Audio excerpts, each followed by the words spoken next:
So this time I'm not going to do slides because I had such a hard time yesterday. I want to be a little more propository. Unfortunately, my friend Brendan can't make it, so it'll be just me, and I'll go fast, I promise. But I want to share a couple of thoughts about XR, some definitions, give you a sense of what's happening around XR and accessibility, because some exciting work is going on. So for those people who don't know what XR is an expression, an acronym that means both the combination of VR, or virtual reality, and AR, or augmented reality. So instead of having to say AR and VR all the time, the term XR represents the union of both of these things. And VR as a concept has been around for over 30 years, and augmented reality has been going around for maybe 15 to 20. In fact, 14 years ago, I worked on my very first phone with Sony Ericsson, where we had a game controller on it and used the camera to see through, and you can play games. So 14 years ago, that was pretty neat. Today, everybody knows what these things are. AR is pretty much a part of what everyone expects from these new technologies. What some people don't know is there's actually some really exciting African entrepreneurs working in this. There's a Judith Okonkwo in Lagos who's doing some really great work with her group, EMEA 3D. XR, AR, for me, is probably some of the most exciting technology moving forward some of the most exciting technology moving forward. It's sort of the new smartphone. And what's really exciting for me is the opportunity to help people with disabilities. Virtual reality, we just saw that wonderful video from Meta, the ability to really empower people and have them experience things in new ways. Augmented reality is a way to bring the world to you. But let me describe to you what these are if you don't know. Virtual reality is when you have a headset on and the entire world around you has been generated in 3D. And you can walk around, you can do anything like that. You take away the world, you still have some kind of glasses or something, or your phone, and now you have the real world. So now you're looking at the real world with either video or visual or audio descriptions on top of it. So it's an interaction with the real world. And for me, that's where the exciting possibilities are for people with disabilities. An example for people who are blind, imagine cameras on the glasses, and you walk around, you have 5G internet, and it can tell you where you are in real time. It can read to you the signs. It can provide situational awareness that you don't have any other way. Think about people who are deaf or hard of hearing.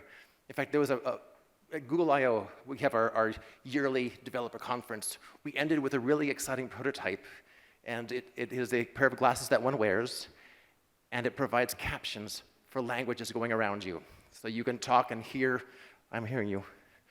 You can talk and people will see, if you're wearing the glasses, you can see the captions, which is exciting. But what's even cooler is that we can also provide translation. So in this video that we showed, and I'll try and show it tonight, it's a person who is speaking Chinese to someone who speaks English, and you can understand back and forth, or someone with Spanish. And we built this prototype in conjunction with the deaf and hard of hearing community, because this is a kind of curb cut. This subtitle to the real world gives you a chance to see what the real world is like. And by partnering with the communities, you create these solutions that actually help everybody. So what are we doing to make these things accessible?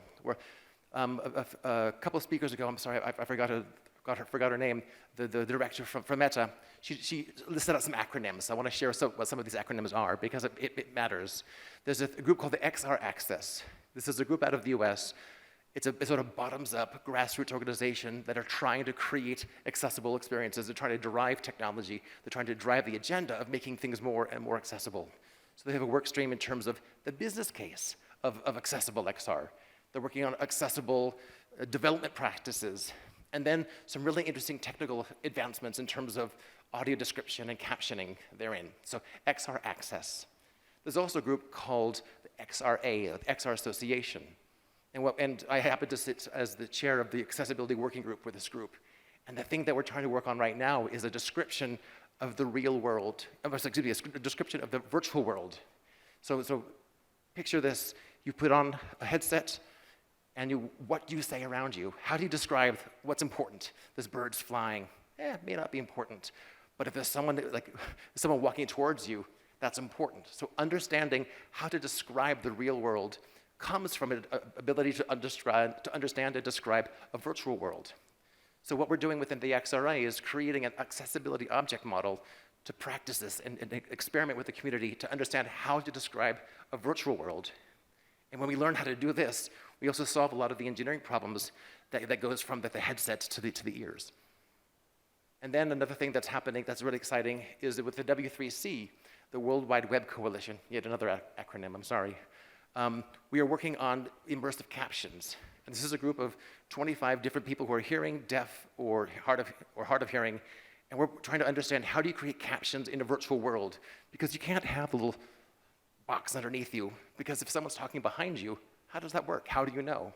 So we spent 2 years doing research, and we've just published a paper on describing immersive captions, where we actually attach a caption to a person as they walk along, and if there's behind you, you have a little thing on the side. So we're experimenting with the community to try to understand how to make a virtual world accessible.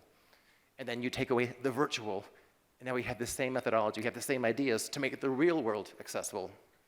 So it is a really exciting time right now in terms of augmented reality, in terms of virtual reality, and the ability to really help change people's lives and empower them in exciting new ways. That's it. You'll probably hear from me a little bit later tonight, and my friend Brendan and Brannon from Microsoft and from Meta hopefully will be able to join us, and we can hear about some of the great things that they're doing. Thank you.